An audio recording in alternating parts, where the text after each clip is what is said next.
शुरुआत किए हैं, जिस पे हम लोग देखा जाए तो मुख्य रूप से 6 निबंध पे हम लोग बातचीत कर चुके हैं। आज परीक्षा के दृष्टिकोण से बहुत ही महत्वपूर्ण निबंध जो अध्यापक सरदार पूर्ण सिंह के दौरान लिखा गया निबंध मजदूरी और प्रेम पे हम लोग अपनी बातचीत करेंगे। इन्होंने देखा जाए तो मुख्य रूप से 6 निबंध लिखे, यानी कि अपने जीवन काल में मुख्य रूप से 6 निबंध लिखे, जो इस प्रकार से है। सच्ची बीता, जिसका प्रकाशन वर्ष 1909 ईस्वी में हुआ। कन्यादान, जिसका प्रकाशन वर्ष 1909 ईस्वी में हुआ। पवित्रता, जिसका प्रकाशन वर्ष 1909 ईस्वी में हुआ। आचरण की सभ्यता, जिसका प्रकाशन वर्ष 1912 ईस्वी में हुआ। मजदूरी और प्रेम निबंध का प्रकाशन वर्ष 1912 ईस्वी में हुआ। हम लोग इसी निबंध पे हम अपनी बातचीत करेंगे। अमेरिका का मस्त योगी और वाल्ट हिटमैन निबंध का प्रकाशन वर्ष 1913 ईस्वी में हुआ। अब हम लोग अध्यापक सरदार पूर्ण सिंह जी के दौरान लिखी गई मजदूरी और प्रेम निबंध का प्रकाशन वर्ष 1912 ईस्वी में हुआ, और उस समय की जो प्रमुख चर्चित पत्रिका थी जिसका नाम सरस्वती था, उसमें यह निबंध प्रकाशित हुआ था। यानी कि प्रश्न के रूप में पूछा जा सकता है कि मजदूरी और प्रेम निबंध सबसे पहले किस पत्रिका में प्रकाशित हुआ, यानी कि किस पत्रिका में सबसे पहले मजदूरी और प्रेम निबंध प्रकाशित हुआ। तो हमारा सही जवाब होगा सरस्वती पत्रिका में सबसे पहले प्रेम और मजदूरी निबंध प्रकाशित हुआ। प्रेम और मजदूरी निबंध उच्च कोटि के भावात्मक निबंध हैं। इसमें प्रायः विभिन्न प्रकार के आख्यान के माध्यम से और विभिन्न पौराणिक कथाओं को केंद्र बना के श्रम पे महत्व दिया गया है, यानी कि यह एक भावात्मक प्रकार का निबंध की शैली के अंतर्गत आता है। देखा जाए तो लेखक का यह भी मान्यता है और यह भी अस्तित्व का वजूद है कि जो मजदूरों से प्रेम करता, यानी कि जो मजदूरों से प्रेम करता, वह लेखक के दृष्टिकोण में दार्शनिक, कवि या कलाकारों की तुलना से ज़्यादा वह श्रेष्ठकर होता है। यानी कि जो भी मजदूरी से प्रेम करता या जो भी काम करता या किसी भी प्रकार का मजदूरी करता, वह दार्शनिक, कवि या कलाकारों से अधिक श्रेष्ठकर व्यक्ति है जो भी मजदूरी करता। हम तो मजदूरी और प्रेम निबंध के बारे में कुछ भूमिका के रूप में अपनी बातचीत किए। अब हम सीधे निबंध पे आते हैं और निबंध में जो भी शब्दावलियों का प्रयोग हुआ उस पे हम लोग बात करेंगे। मुख्य रूप से देखा जाए तो प्रेम मजदूरी निबंध 8 उप शाखाओं में या 8 प्रकरण में इसको विभाजित करके लिखा गया है।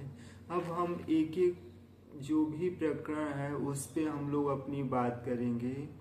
सबसे पहले नंबर पे देखा है तो हल चलाने वाले का जीवन। हल चलाने वाले का जीवन पहला प्रकरण। दूसरे नंबर पे गडेरिये का जीवन। पहला हल चलाने वाले का जीवन, दूसरा गडेरिये का जीवन, तीसरा मजदूर की मजदूरी, यानी कि तीसरा मजदूर की मजदूरी, चौथा प्रेम मजदूरी, पांचवा मजदूरी और कला,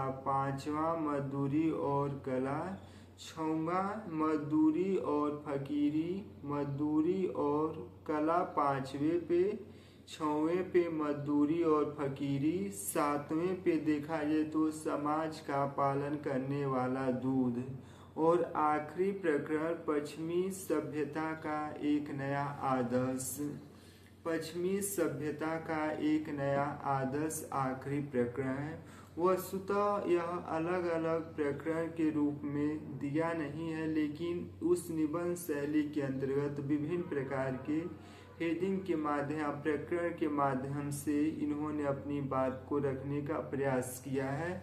और परीक्षा के दृष्टिकोण से देखा जाए तो सीरियल वाइज यानी कि क्रम से लगाने से संबंधित प्रश्न पूछा जा सकता है। तो हम पुनः एक बार देखेंगे कि पहले नंबर पे गणेरिये का जीवन, दूसरे नंबर पे मजदूर की मजदूरी,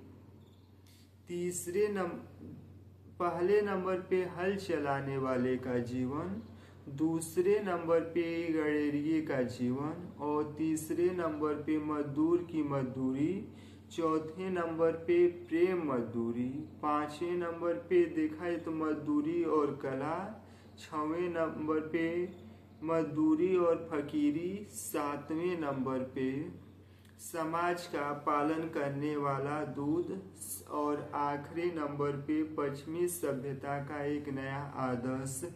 अब हम एक एक प्रकरण में जो भी कुछ महत्वपूर्ण है उस पे हम लोग अपनी बातचीत करेंगे। लेखक पहले प्रकरण यानी कि हल चलाने वाले या भेड़ चढ़ाने वाले के जीवन के बारे में वह कहता है कि यह स्वभाव से साधु हैं, यानी कि यह स्वभाव से साधु दिखते हैं और इनका ही शरीर हवन है और खेत ही इनका हवनशाला है। लेखक ने प्रायः हल चलाने वाले लोगों को जीवन को हलशाला के रूप में कहा है और इनके जो सफ़ेद लंबे लंबे बाल हैं उन बालों को कह के उन हवन कुंडों से इसकी तुलना की गई है और इसके माध्यम से प्रायः किसानों या हल चलाने वाले जीवन के विभिन्न पहलुओं एवं आयामों को पाठकों के सामने इन्होंने प्रस्तुत किया है। गणेरिये के बारे में लेखक का कहना है कि इस दिव्य परिवार का कोई घर की आवश्यकता नहीं होती, यह जहाँ पे भी जाते हैं वहाँ पे अपना घर बना लेते और खुले आकाश में यह हमेशा विचरित होते हैं। धन्यवाद। गणेरिये के बारे में यह कहते हैं कि यह अपना घर या कुटुंब कहीं नहीं बनाते, जहाँ पे यह जाते हैं वहीं पे ही अपने खुले आसमान के नीचे अपना जीवन यापन शुरू कर देते। तीसरा है मजदूर की मजदूरी में प्रायः लेखक ने जिल्द साज यानी किताब पे कवर चढ़ाने के लिए एक दुकान पे जाकर जिल्द साज के माध्यम से वह कवर चढ़ाता और वहीं पे भरत मिलाप की समा लेखक को याद आना शुरू हो जाती। प्रेम मजदूरी के माध्यम से विधवा जो भोजन की तलाश में या भोजन के लिए प्रायः एक कमीज को सिलती और इस उम्मीद में रहती कि अगर आज कमीज पूर्ण रूप से सिल देगी तो कल कुछ भोजन के रूप में उसे बिकने पे प्राप्त हो जाएगा। मजदूरी और कला के माध्यम से प्रायः सरदार पूर्ण सिंह ने कहते हैं कि ईश्वर की तलाश मंदिर और मस्जिद और गिरजाघर और पुस्तकों में न किया जाए, वह आत्मा का दर्शन का सहज स्वभाव है। मजदूरी और फकीर के माध्यम से मनुष्य ने प्रायः यह कहने का प्रयास किया कि संपूर्ण विश्व कुतुम्बमय है, यानी कि मजदूरी और फकीर उपशीर्षक के माध्यम से संपूर्ण विश्व को कुतुम्बमय या संपूर्ण विश्व को एक बनाया गया है और मजदूरी और फकीरी के माध्यम से विभिन्न प्रकार के आध्यात्मिक नियमों यानी कि सच्ची सेवा और फकीरी काम करने में उसको विभिन्न प्रकार के आख्यानों से जोड़कर पाठकों के सामने प्रस्तुत करते हैं।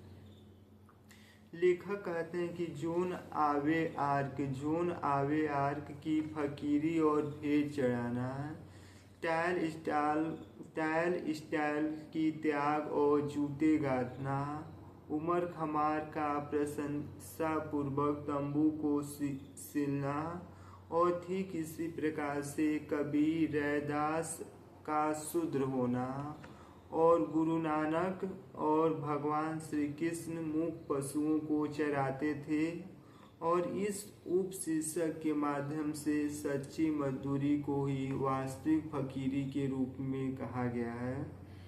निबंध के उपशीर्षक समाज का यानी कि समाज का पालन करने वाले दूध उपशीर्षक के माध्यम से गुरु नानक एक बार यात्रा पे थे। उसी दौरान किसी गांव में वह ठहरे थे तो वहाँ पे लालो नामक बढ़ई आता और इसी गांव में भागो नामक एक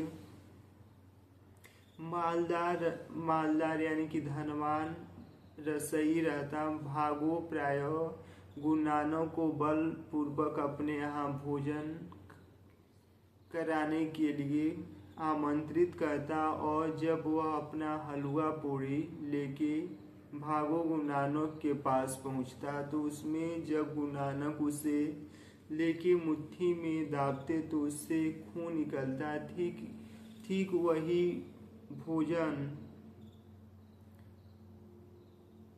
वही भोजन लालो अपने हाथ से वह हलवा पूड़ी लेके आता, उससे अगर वह दाबते तो वह दूध निकलता और इसी के नाम पे समाज का पालन करने वाले दूध के नाम से इस उपशीर्षक का नाम रखा गया है।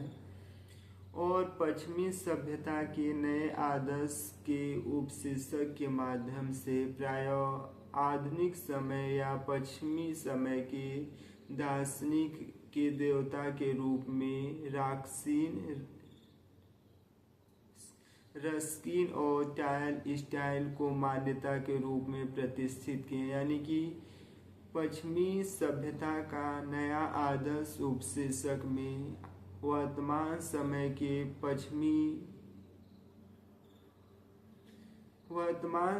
के पश्चिमी दार्शनिक या देवता के रूप में टाइल स्टाइल और रस्किन को इन्होंने कहा है।